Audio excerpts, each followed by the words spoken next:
Once this was a typical high-rise council flat in Hackney. Now it's a pirate's fortress protected by 3 tons of concrete.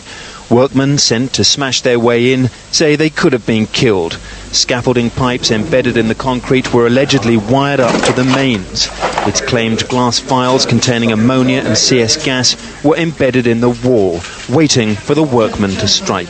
This block in itself is quite high up on sort of London's skyline, and it's an ideal place if you were so motivated to have your own radio station, but we are not going to let people do that in our residential properties.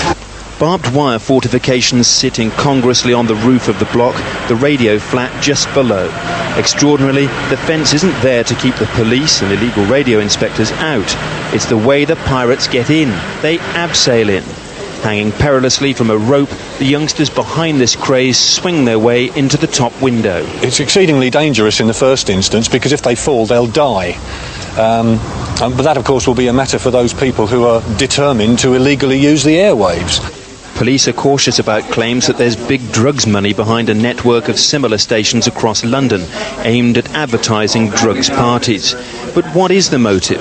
The council's put in fortifications of its own to secure the empty flats. But the abseiling pirates risk everything to get in. They say the stations make small amounts and it's all harmless fun. They're saying in the newspaper that we earn 50 grand, 100 grand and all that rubbish there, right? They're blowing it all up, you know what I mean? That's nothing.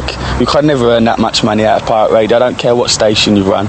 But on the estate, the view that drugs are involved is expressed by many residents. If evidence emerges that that is accurate, then you may be assured that we at Stoke Newington, the police here, are determined to deal in a robust and vigorous way with misuse of drugs.